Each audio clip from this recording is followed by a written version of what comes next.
Hey everybody, it's Emily, and today I wanted to talk to you about narration.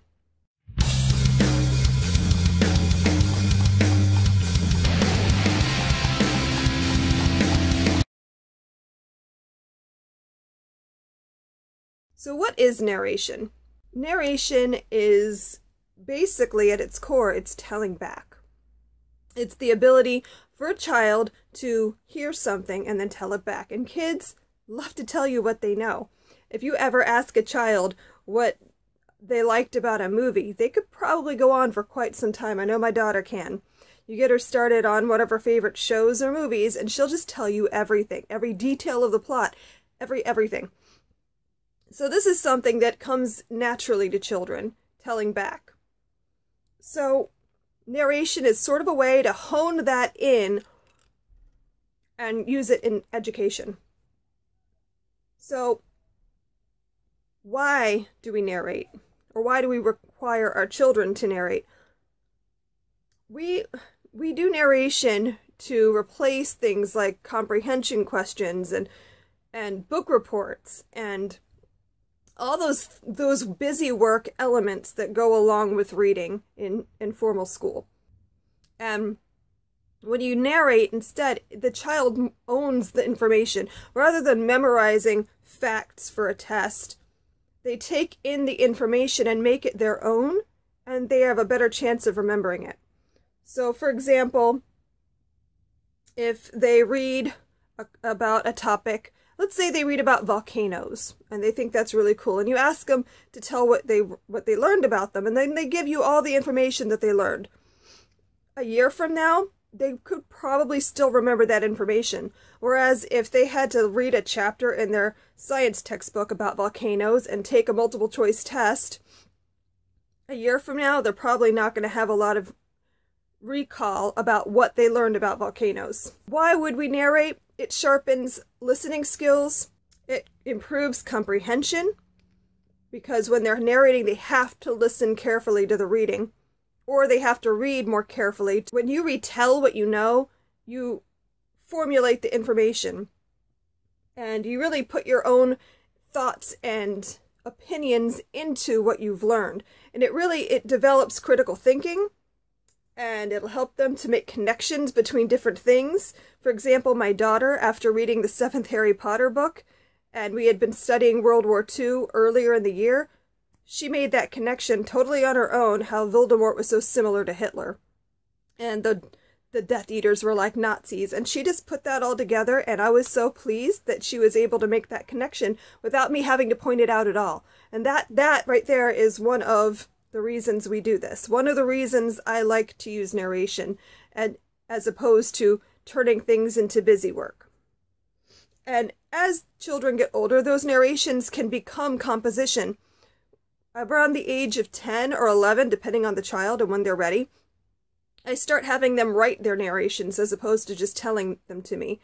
And those will eventually become essays and literary analysis. And all of it begins with telling back. It's really that easy and that simple.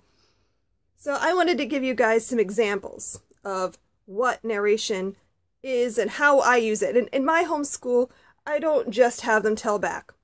We do activities that are sort of similar to that, but I put a little spin just to keep things fun, because my kids, I don't know, they just need things to be different once in a while. So I have them do things like I'll ask them to draw me a picture about it, or I'll ask them to create a new book cover for the book they read, or write a poem about something that happened during the reading, or character journals is something we do a lot, where if we're reading a book that takes place, or that uses one point of view but has multiple characters, I'll have them take a different character and write their perspective of what's happening in the story, and that turns into something really fun sometimes. But I like to do different things with the story and with narration, because I find that it keeps them interested, it keeps them focused, and they like to just have different activities to do. And some kids are much stronger at like drawing their thoughts, while some are stronger at writing skits and character journals, and it gives them all a chance to kind of take in the information in the way that makes sense to them. So at the end, I'm going to show you how I do oral narration with a very young child. My daughter is 6, and we're just starting to do narration. She's almost 7, and she's just starting to be ready for it. So, and that's the thing. You really want to wait until your child is very ready. If they're having trouble sitting still and listening to a story, they're not ready yet. They need to be able to focus. So my daughter has always been an antsy child, so she's finally starting to get to where she can pay attention for longer periods of time. So I am going to show you what a narration with her looks like, and it's nothing fancy. She's just starting, so it's a very quick, easy narration. But I did want to show you some of the narrations my kids have done over the years. For example, my daughter, when she was 12, wrote a poem about a chapter from Tom Sawyer. It's called Tom Sawyer Was a Pirate. He couldn't stay with his aunt, for it wasn't his type of life. He wouldn't stay at home, he had lots of strife. So Tom Sawyer was a pirate. He took his friends with him, Joe Harper and Huck Finn. He never knew this game may have been a sin, but Tom Sawyer was a pirate. They heard a loud sound. It may have been thunder. People thought maybe the boys drowned down under. Why was Tom Sawyer a pirate? He wondered about his aunt and what she was thinking, so homeward he goes on his toes tipping. Is Tom Sawyer a pirate?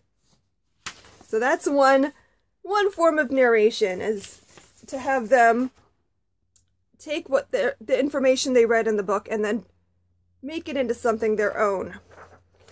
This is another example one of my children made of they read a book and they created their own book cover. This is for The Ides of April by Mary Ray.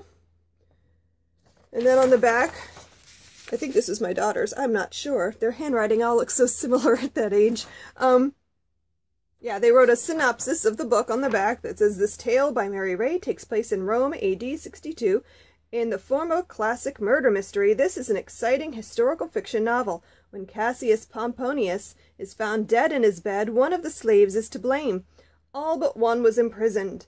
Hylas, helped by friends Varro, Camillus, Matilda, and Merope, the true murderer is found, but who is it?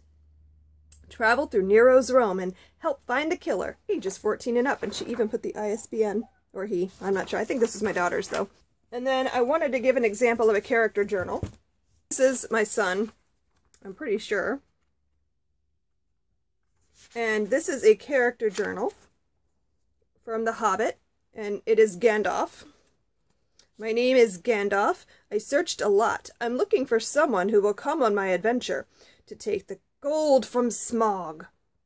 So I went to Bilbo's hole, and he said good morning. He was blowing smoke rings on his porch. I asked him to go on my adventure, and he said no. But still, I wanted him to go. I don't want to go. Good morning. But I still wished that he would come, so I said, he is going. He asked me for tea. Tomorrow, he said. Still talking about tea. He ran or scuttled inside. I left a mark on his door for the dwarves to find, and they found it nicely. They ate, and I ate. Bilbo had a biscuit in a corner, I saw.